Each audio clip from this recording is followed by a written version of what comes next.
Good morning दोस्तों। आज हम 44वीं BPSC mains question with answer class 18 करने जा रहे हैं। क्लास 17 तक का आपका वीडियो अपलोड कर दिया गया पॉलिटी का, पेपर 2 सेक्शन 1 का, और हिस्ट्री का भी प्लेलिस्ट बना हुआ है, उसमें भी वीडियो अपलोड किया हुआ है।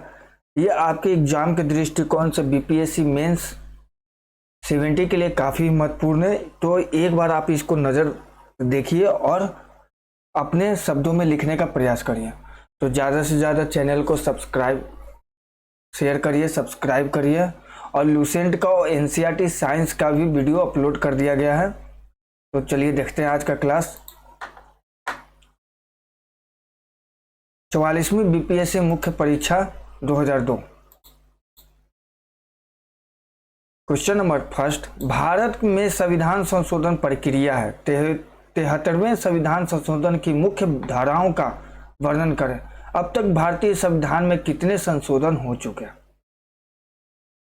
यह आपका 46वीं बीपीएससी प्रश्न 1 का आंसर है। यह आपको पढ़ा दिया गया है। आपकी 46वीं बीपीएससी का क्वेश्चन देखिएगा, उसमें यह क्वेश्चन है। तो क्वेश्चन नंबर 2, राज्य के मुख्यमंत्री की नियुक्ति का वर्णन करें। बिहार के वर्तमान मुख्यमंत्री की शक्तियों, कार्यों तथा उपलब्धियों का वर्णन करें। क्वेश्चन नंबर 2, राज्य के मुख्यमंत्री की नियुक्ति का वर्णन करें। बिहार के वर्तमान मुख्यमंत्री की शक्तियों, कार्यों तथा उपलब्धियों का वर्णन करें। उत्तर, संविधान के अनुसार राज्यपाल की सहायता के लिए एक मंत्रिपरिषद होगी जिसका प्रधान मुख्यमंत्री होगा। संविधान के अनुच्छेद 164 के अनुसार मुख्यमंत्री की नियुक्ति राज्यपाल करता है, परंतु सामान्य परिस्थिति में वो विधानसभा में बहुमत प्राप्त दल के नेता को मुख्यमंत्री के रूप में नियुक्त करता है। राज्य के मुख्यमंत्री की स्थिति लगभग केंद्र के प्रधानमंत्री के समान होती है। विधानसभा में किसी दल को स्पष्ट बहुमत न मिलने की स्थिति में राज्यपाल स्व विवेक का प्रयोग करता है एवं मुख्यमंत्री का चुनाव करता है। ऐसे व्यक्ति को जल्द ही बहुमत सिद्ध करना होता है। मुख्यमंत्री बनने के लिए अन्य योग्यताओं के अलावा विधानसभा अथवा यदि राज्य में विधान परिषद हो तो उसकी सदस्यता अनिवार्य है, परंतु ऐसा न होने के बावजूद कोई मुख्यमंत्री बनता है तो उससे अनिर्वाचित 6 महीने के अंदर विधानसभा अथवा विधान परिषद की सदस्यता ग्रहण करनी होती है। बिहार के वर्तमान मुख्यमंत्री की शक्तियां। बिहार के वर्तमान मुख्यमंत्री की शक्तियां भी दूसरे राज्य अथवा पहले के मुख्यमंत्री के समान ही व्यापक एवं महत्वपूर्ण है, जिन्हें निम्नलिखित बिंदुओं के अंतर्गत रखा जा सकता है। पहला, मुख्यमंत्री मंत्रिपरिषद के सदस्यों की नियुक्ति के लिए राज्यपाल को परामर्श देता है, मंत्रियों के मध्य विभागों को बंटवारा करता है एवं आवश्यकता पड़ने पर उनके विभागों में परिवर्तन करता है। मुख्यमंत्री मंत्रिपरिषद का अध्यक्ष होता है। वह महत्वपूर्ण मुद्दों का निर्णय लेता है, सामान्यतः उसका निर्णय सर्वमान्य होता है। तीसरा, मुख्यमंत्री विधानसभा के अधिवेशन में भाग लेता है एवं विभिन्न मुद्दों पर बहस में उसकी निर्णायक भूमिका होती है। विधानसभा में मंत्रिमंडल के महत्वपूर्ण निर्णयों की घोषणा सामान्यतः मुख्यमंत्री करता है। वो राज्यपाल को विधानसभा के कार्यकाल की समाप्ति से पूर्व ही भंग करने की सिफारिश कर सकता है। राज्य में महत्वपूर्ण नियुक्तियां राज्यपाल मुख्यमंत्री के परामर्श से ही करता है। बिहार में वर्तमान मुख्यमंत्री श्री नीतीश कुमार ने 2005 में सत्ता संभालने के बाद अनेक कार्यों को किया जो वास्तव में उनकी सरकार के लिए बड़ी उपलब्धि साबित हुई एवं जनता ने उन्हें 2010 के विधानसभा चुनाव में उन्हें भारी बहुमत से सत्ता में वापसी दिलाई। महत्वपूर्ण कार्य, राज्य में सर्वप्रथम कानून व्यवस्था की स्थिति सुदृढ़ की, अपराधियों को पकड़ने का विशेष अभियान शुरू किया गया। अंततः 2000 की स्थिति पहले की स्थिति से भिन्न दिखती है। महिला सशक्तिकरण की दिशा में महत्वपूर्ण कदम उठाते हुए सरकार ने ग्राम पंचायतों एवं शहरी निकायों में 50% सीटें महिलाओं के लिए आरक्षित की हैं। तीसरा, स्त्री शिक्षा पर विशेष जोर देते हुए मुख्यमंत्री बालिका पोशाक एवं बालिका साइकिल योजना प्रारंभ की गई। चौथा, वर्तमान कार्यकाल में विधायक निधि समाप्त कर एक क्रांतिकारी एवं केंद्र तथा दूसरे राज्यों के लिए अनुकरणीय कदम उठाई। इससे राजनीति में व्याप्त भ्रष्टाचार को समाप्त करने में सहायता मिलेगी। पांचवा, नीतीश सरकार ने 21 अनुसूचित जातियों को चिन्हित कर महादलित वर्ग का गठन किया एवं इस वर्ग के उत्थान के लिए अनेक योजनाएं चलाई। छठा, अत्यंत पिछड़ी जातियों ईबीसी को पंचायतों में 20% आरक्षण देकर सामाजिक विषमता को दूर करते हुए इस वर्ग का राजनीतिक सशक्तिकरण किया। मुख्यमंत्री ने जनता से सीधे संपर्क स्थापित करने हेतु जनता दरबार नामक एक नया प्रयोग किया, जिसमें जनता मुख्यमंत्री से मिलकर अपनी समस्या बता सकती है। आठवां, सरकार ने पूरे राज्य में सड़कों का काफी विकास किया एवं स्वास्थ्य, शिक्षा आदि के क्षेत्र में जन कल्याणकारी कदम उठाए। इस तरह 2005 से लेकर वर्तमान 2011 तक वर्तमान बिहार सरकार ने कई उल्लेखनीय कार्य किए हैं। वर्तमान 2025 देख सकते हैं।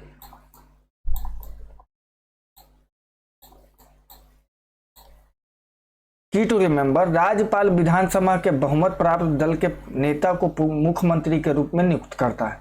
मुख्यमंत्री बनने के लिए अन्य योग्यताओं के अतिरिक्त विधानसभा विधान परिषद की सदस्यता अनिवार्य है अथवा पद ग्रहण करने के 6 महीने के अंदर विधानसभा विधान परिषद की सदस्यता होनी चाहिए। शक्तियां, अन्य मंत्रियों अथवा अधिकारियों की नियुक्ति के लिए राज्यपाल से सिफारिश, मंत्रिपरिषद का अध्यक्ष होता है, अंत सरकार का सर्वप्रमुख नीति निर्माता होता है। राज्यपाल से विधानसभा की अवधि समाप्त होने से पूर्व उसके भंग करने की सिफारिश कर सकता है। वर्तमान मुख्यमंत्री की उपलब्धि, कानून व्यवस्था की स्थिति में सुधार, ग्राम पंचायतों एवं शहरी निकायों में महिलाओं के लिए 50% सीटें आरक्षित, बालिका पोशाक एवं बालिका साइकिल योजना प्रारंभ, विधायक नीति की समाप्ति, महादलित वर्ग का गठन, जनता दरबार का प्रारंभ, ईबीसी को पंचायतों में 20% आरक्षण, सड़क, बिजली, चिकित्सा, शिक्षा आदि में सुधार। क्वेश्चन नंबर 3, भारत में सांप्रदायिकता पर नोट लिखे विरोधी दल भाजपा को सांप्रदायिक दल कहकर क्यों संबोधित करते हैं? चलिए उत्तर देखते हैं।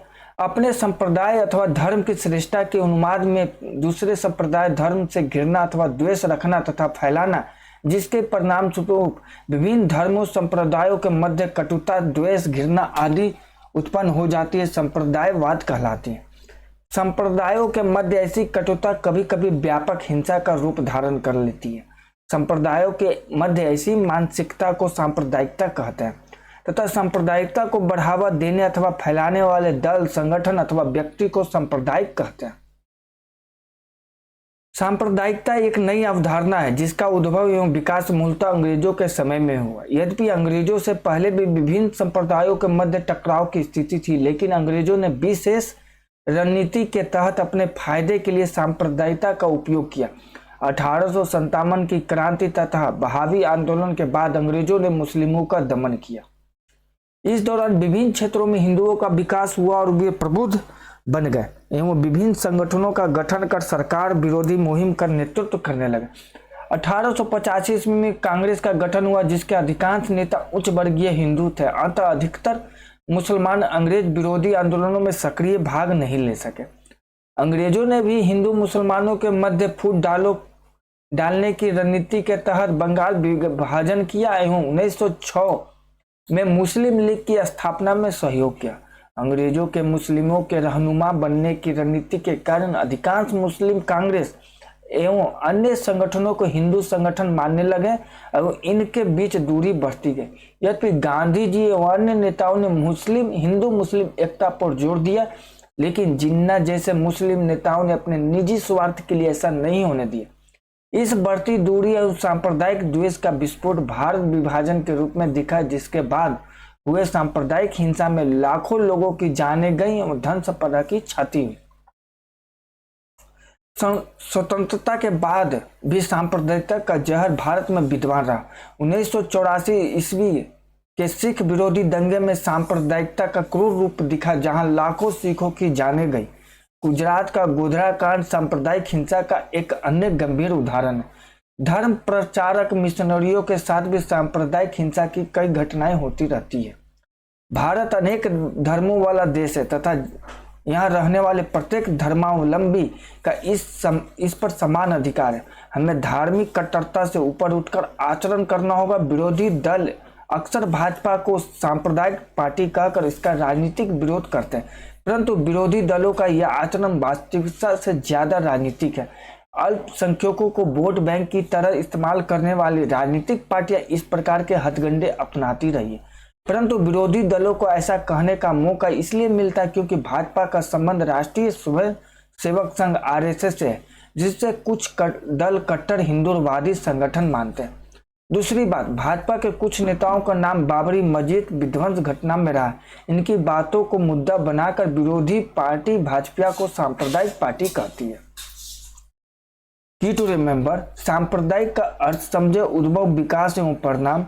सांप्रदायिक घटनाएं राजनीतिक दलों की वोट बैंक की रणनीति। क्वेश्चन नंबर 4, टिप्पणी करें 200 शब्दों में भारत में क्षेत्रीयतावाद और पोटा से क्वेश्चन अब नहीं आता क्योंकि ये केस पोटा अब खत्म कर दिया गया।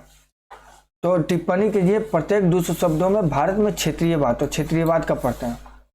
उत्तर का फर्स्ट, भारत में क्षेत्रीयवाद भाषा, धर्म, जाति के आधार पर अपने क्षेत्र के प्रति विशेष लगाव तथा दूसरे क्षेत्र को अपने से अलग समझने की प्रवृत्ति जिससे राष्ट्रीय भावना प्रभावित होती हो, क्षेत्रवाद है। भारत एक विविधतापूर्ण देश है। यह धार्मिक, सांस्कृतिक, भौगोलिक आदि दृष्टिकोण से बटा हुआ है। अतः कभी कभी कुछ राजनीतिक पार्टियां तथा संगठन अपने फायदे के लिए क्षेत्रीयता जैसी संकीर्ण भावनाओं को हवा देते हैं, जिससे देश की एकता एवं अखंडता पर प्रतिकूल असर पड़ता है।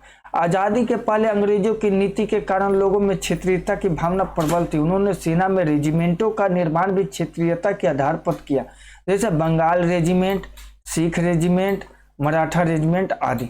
आज़ादी के बाद दक्षिण भारत की राजनीतिक पार्टियों ने उत्तर भारत तथा हिंदी का विरोध कर क्षेत्रीयता की भावना को प्रबल किया।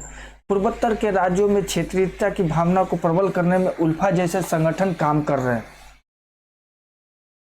कश्मीर में कुछ अलगाववादी पार्टियां क्षेत्रीयता की भावना को हवा दे रही है। महाराष्ट्र में क्षेत्रीयता की भावना के कारण ही बिहार, उत्तर प्रदेश के लोगों के साथ दुर्व्यवहार किया जाता रहा है। कुछ पार्टियों का गठन क्षेत्रीयता के आधार पर हो रहा है, जो निम्न स्तरीय राजनीति पर कर राष्ट्रीय एकता, अखंडता और इसके बहुआयामी स्वरूप को चोट पहुंचा रहे हैं।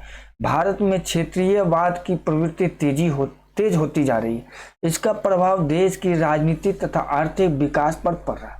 क्षेत्रीय पार्टियों के प्रभाव के कारण गठबंधन की रणनीति का दौर प्रारंभ हो चुका है, जिससे केंद्र सरकार की कार्यप्रणाली पर असर पड़ रहा है तथा वह कमजोर एवं भ्रष्ट होती जा रही है। तो 43वीं बीपीएससी मुख्य परीक्षा 2001 का क्वेश्चन विथ आंसर कल देखते हैं। तो थैंक यू।